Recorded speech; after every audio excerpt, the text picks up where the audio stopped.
Mensagem do livro Por que Tarda o Pleno Avivamento, de Leonard Ravenhill, uma obra publicada pela editora Betânia. Capítulo 1. Com tudo que possuis, adquire a unção.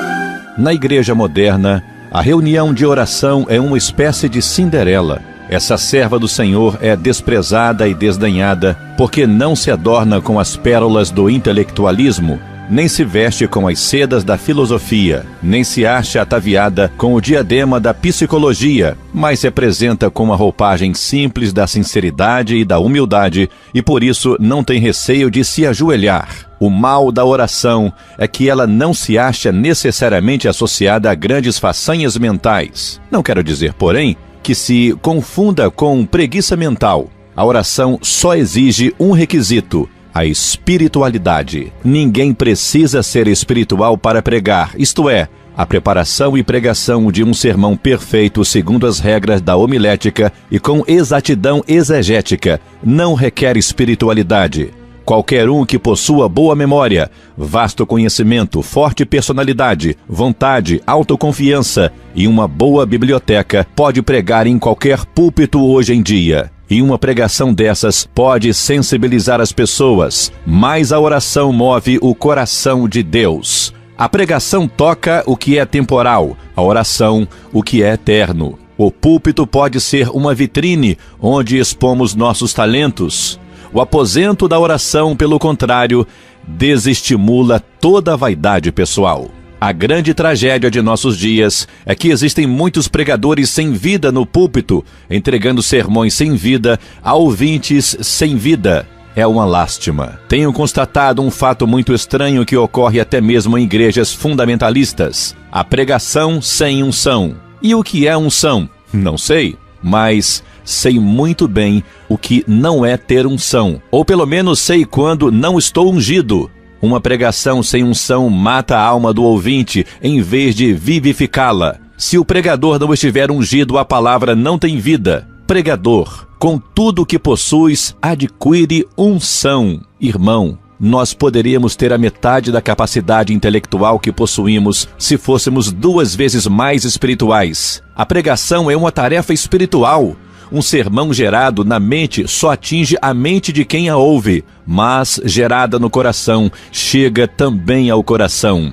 Um pregador espiritual sob o poder de Deus produz mentalidade espiritual em seus ouvintes. A unção não é uma pombinha mansa esvoaçando a janela da alma do pregador. Não, pelo contrário, temos que batalhar por ela e conquistá-la. Também não é algo que se aprenda, é bênção que se obtém pela oração. Ela é o prêmio que Deus concede ao combatente da fé que luta em oração e consegue a vitória. E não é com piadinhas e tiradas intelectuais que se chega à vitória no púlpito, não. Essa batalha é ganha ou perdida antes mesmo de o pregador pôr os pés lá.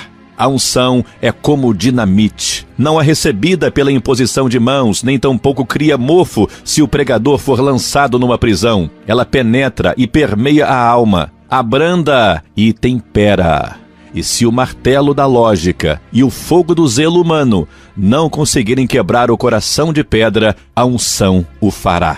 Que febre de construção de templos estamos presenciando hoje! No entanto, sem pregadores ungidos, o altar dessas igrejas não verá pecadores rendidos a Cristo. Suponhamos que todos os dias diversos pescadores saiam para o alto mar com seus barcos, levando o mais moderno equipamento que existe para o exercício desse ofício, mas retornem sempre sem apanhar um só peixe. Que desculpa poderiam dar para tal fracasso? No entanto, é isso que acontece nas igrejas.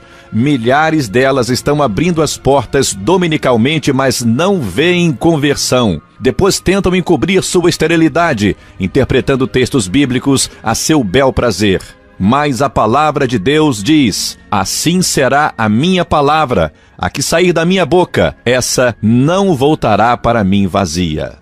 E o mais triste em tudo isso é que o fogo que devia haver nesses altares encontra-se apagado ou arde em combustão muito lenta. A reunião de oração está morrendo ou já morreu. Com a atitude que temos em relação à oração, estamos dizendo ao Senhor que o que Ele começou no Espírito, nós terminaremos na carne. Qual é a igreja que pergunta a um candidato ao ministério quanto tempo ele passa diariamente em oração?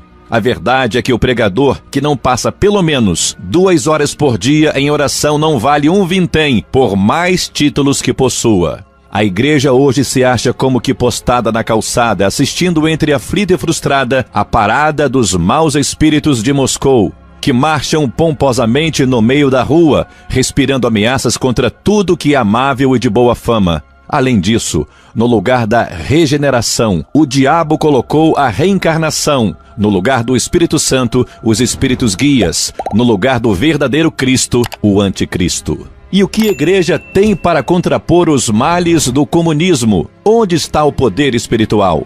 A impressão que se tem é que ultimamente uma forte sonolência tomou o lugar da oposição religiosa nos púlpitos e também nas publicações evangélicas. Quem hoje batalha diligentemente pela fé, que uma vez por todas foi entregue aos santos, quem faz isso? Onde estão os combatentes divinamente ungidos de nossos púlpitos? Os pregadores que deviam estar pescando homens parecem estar pescando mais o elogio deles. Os que costumavam espalhar a semente agora estão colecionando pérolas intelectuais. Imagine só semear pérolas num campo. Chega dessa pregação estéril, espiritualmente vazia, que é ineficaz, porque foi gerada num túmulo e não num ventre, e se desenvolveu numa alma sem oração, sem fogo espiritual. É possível alguém pregar e ainda assim se perder, mas é impossível orar e perecer. Se Deus nos chamou para o seu ministério, então, prezados, irmãos, amados ouvintes, insisto em que precisamos de unção. Com tudo o que possuis, adquire a unção. Senão os altares vazios de nossas igrejas serão exemplos vivos de nosso intelectualismo ressequido.